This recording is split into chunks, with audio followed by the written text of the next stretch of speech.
Bismillahirrahmanirrahim. Dear students, Assalamu alaikum. I hope you all are doing well. My today's topic is for class 8th history. In my today's topic, I am going to talk about towards independence and partition. Due to some tension between Muslims and Hindus, in 1940, the Muslim League had moved a resolution demanding independent state for Muslims in the northwestern and eastern areas of the country. Dear students, आज हम पढ़ेंगे towards independence and partition.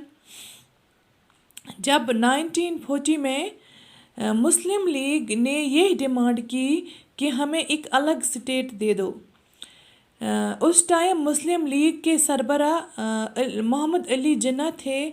उन्होंने ये demand की कि हिंदुस्तान का जो western side है, जो आज पाकिस्तान है, और जो ईस्टर्न साइड है, जो आज बांग्लादेश है, क्योंकि वो जो दो साइड थे इंडिया के, उन दो हिस्सों में ज़्यादातर मुसलमान रहते थे, मुसलमानों की मेजॉरिटी थी वहाँ पर. तो मुस्लिम लीग ने ये डिमांड की कि इन दो हिस्सों में हमें अलग स्टेट चाहिए, हमें अलग स्टेट दे दो, इन दो हिस्सों में हम आपके साथ नहीं रहेंगे. Muslim League began viewing the Muslims as a separate nation from the Hindus. असल में जो मुस्लिम लीग के सरबरा अली मोहम्मद जिन्ना थे, उसकी एक थ्योरी थी, टू नेशन थ्योरी. वो चाहते थे कि इंडिया में हिंदू और मुसलमान रहते हैं, तो यहाँ पर मुसलमानों का एक अलग नेशन होना चाहिए, एक अलग मुल्क होना चाहिए, और हिंदुओं का एक अलग मुल्क होना चाहिए.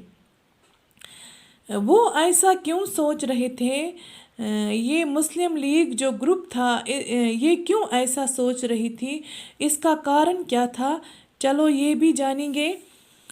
In developing this notion, it may have been influenced by the history of tension between some Hindus and Muslim groups in the 1920s and 1930s. वो इसलिए ऐसा सोच रहे थे क्योंकि 1920 से लेकर 1930 तक इस दौरान, इस पीरियड के दौरान हिंदूज़ और कुछ ग्रुप्स मुसलमानों के थे.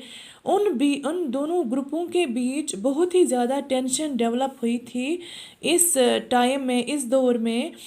तो जो ये मुस्लिम लीग था, उनको ये डर था अब कि अब हमारे साथ, अब हमें मतलब आगे भी इस टेंशन को झेलना पड़ेगा, हम इनके साथ नहीं रह सकते हैं.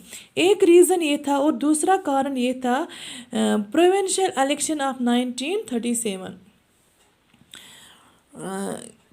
The provincial election of 1937 convinced the League that Muslims were a minority and they would always have to play second fiddle in any democratic structure. जो ये प्रोविंशियल इलेक्शन हुए थे, जब इलेक्शन हुए थे 1937 में, उस इलेक्शंस में मुस्लिम लीग को ये पता चला कि हम हमेशा पीछे रहेंगे, क्योंकि वो जो इलेक्शन हुआ था उसमें मुसलमानों ने भी हिस्सा लिया था, और कांग्रेस ने भी हिस्सा लिया था. तो वहाँ पर जो जीता, वहाँ पे इलेक्शन किसने जीता, कांग्रेस के जो मेंबर थे उन्होंने जीता इलेक्शन. जो मुस्लिम लीग के मेंबर थे उन्होंने नहीं जीता इलेक्शन.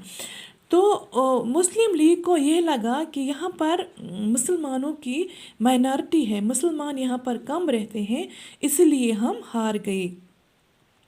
मुस्लिम लीग को ये भी डर था कि अगर हम इलेक्शनों में नहीं जीत पाए, अगर हमने इलेक्शन नहीं जीता, तो हम कैसे मतलब अपने मुल्क का हिस्सा बनेंगे. फियर ऑफ बीइंग अनरिप्रेजेंटेशन, उनको ये डर था कि हम आगे अपने मुल्क में कोई भी रिप्रेजेंटेशन नहीं कर सकते, क्योंकि जो इलेक्शंस है यहाँ पर मेजॉरिटी क्या है, हिंदूज़ की मेजॉरिटी.